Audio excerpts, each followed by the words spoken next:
What's up guys, my name is Ace, and yesterday's aftermarket part that was added to Modern Warfare 3 with the weekly challenges is the JAK Cataclysm Kit for the RPK, and this effectively converts it into a semi-auto 50 caliber sniper rifle.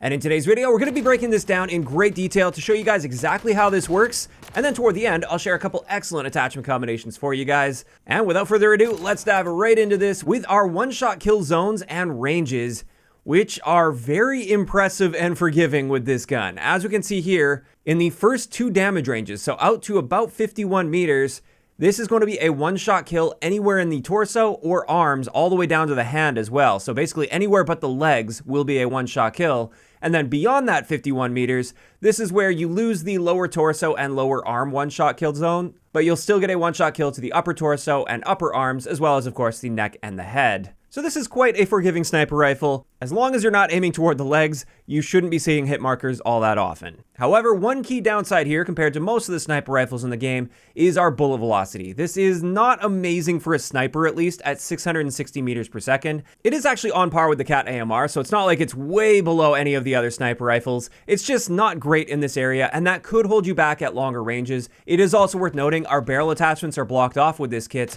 so therefore the only option we have to increase this is with muzzle attachments, and they don't tend to give massive improvements to our bullet velocity.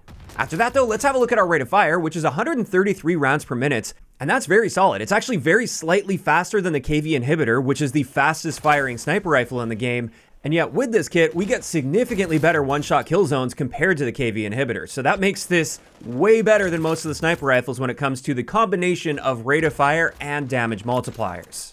And to top that off, we get an excellent magazine capacity at 15 rounds, which is better than all of the sniper rifles, aside from, of course, the longbow, which has that ridiculous 30-round mag, but 15 rounds is way more than enough here. Then let's talk about Hipfire, which is so significantly better than any of the sniper rifles in the game. It's like not even in the same category, but of course I'm going to be comparing this to sniper rifles because that's how it performs. But as we can see here, our minimum Hipfire spread is just 3.6 degrees. Whereas our sniper rifle average is 9.4 degrees. So this is just head and shoulders above all of the other sniper rifles when it comes to hipfire. And this means if you find yourself in those really close quarter situations, hipfiring is actually something you can count on a fairly consistent basis here. It's not a guessing game like with most sniper rifles out there. You can actually rely on this. After that though, let's get into our handling stats, and this is the one area that finally holds this kit back, because so far everything's just looking amazing for this.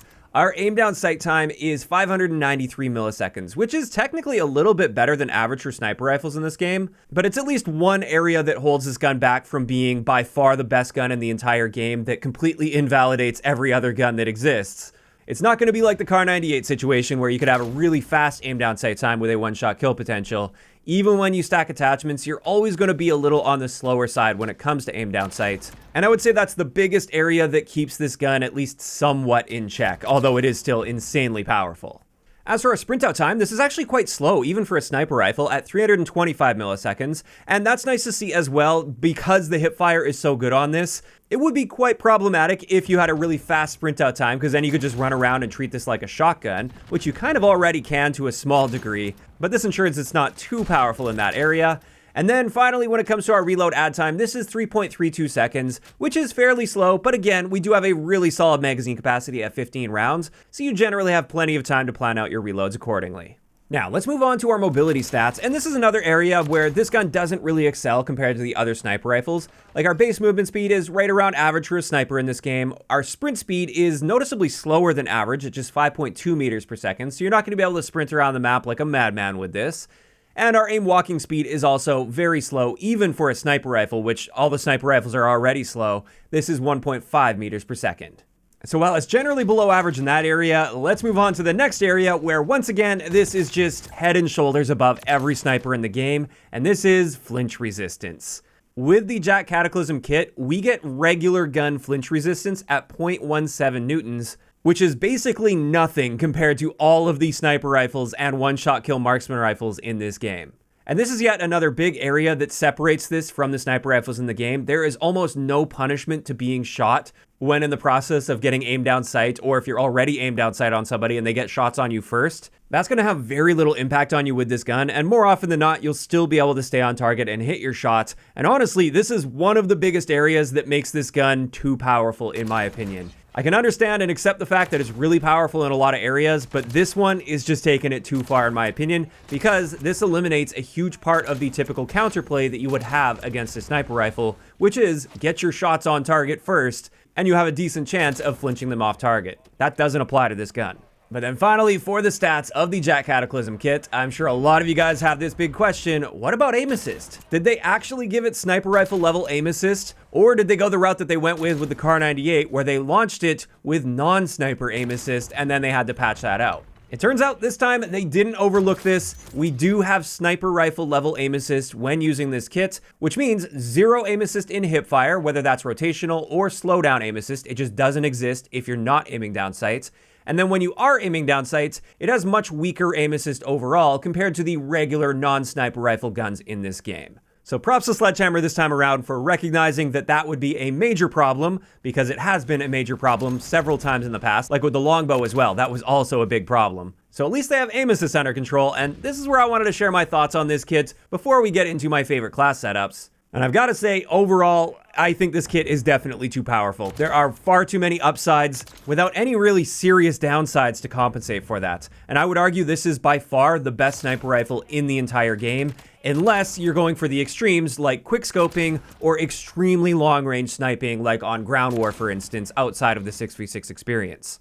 And I'm saying this not for just like 1 or 2 reasons, but there are several huge reasons for this. First off, fastest rate of fire out of all of the sniper rifles. Second, amazing one-shot kill zones, so you're almost never going to see a hit marker. Third, we have a really good magazine capacity at 15 rounds. And then to top all of that off, both our hipfire spread and our flinch resistance values are completely broken for a sniper rifle in this game, and they have no business being as good as they are for something that has such a consistent one-shot kill potential. When you put all of that together, this makes for by far the best sniper rifle in the game, and honestly, I don't see much reason to use any of the other sniper rifles, unless, of course, again, you want to have extreme quickscoping, which honestly, you can quickscope just fine with this. It's just you can get faster aim down sight speeds with other quickscoping snipers. Or again, if you're playing ground war and you want to snipe at like 100+ meters, yeah, at that point, you're probably better off with a sniper rifle that you can get a much higher bullet velocity with. But those are just the extremes, and in every other case, this is way better than all of the other sniper rifles. So I would say definitely enjoy this one while it lasts. I've been enjoying it quite a bit. It is fun to use,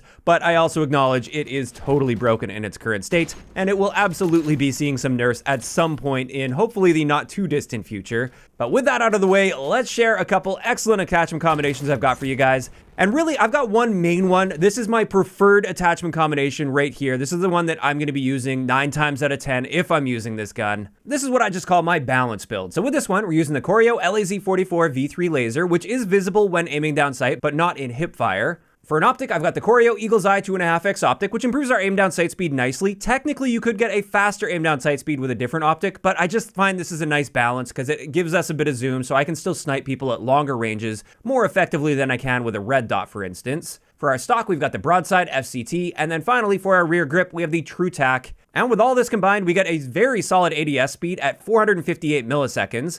Again, technically you can get slightly faster if you have a more visible laser and a lower zoom optic. But again, I'm aiming for balance here, and this is still a very respectable aim down sight speed. Our sprint out time is also improved quite nicely here at 287 milliseconds. And honestly, those are the 2 main stats that are affected with this.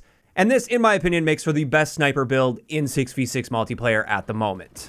In saying that though, I'm sure many of you guys have tried building this for hipfire, and when you do this, if you use the right laser, you can get a literal 0 spread in our minimum spread, which means as long as we're standing still, you can hipfire with pinpoint accuracy. It will go exactly to the center of your screen, and that can be kind of fun and interesting to play around with. It's obviously not going to be the most versatile way to use this hoe, because if you're moving, then your hipfire spread will widen only to a small degree. It's still got a very tight hipfire spread when moving, but that is going to significantly limit your range as well. And this is just an alternative I wanted to share for you guys if you wanted to mess around with a weird pinpoint accurate hipfire setup. And with that, that's finally going to wrap it up for today's video, and I'm really curious to hear from you guys in those comments down below. How are you feeling about the JAK Cataclysm Kit on the RPK so far in Modern Warfare 3? Do you agree with me? Do you think at this point there are just far too many upsides and this gun is way too powerful? Or do you disagree? Do you think this is balanced just fine? Just let me know down below. If you enjoyed the video, a like rating is always appreciated,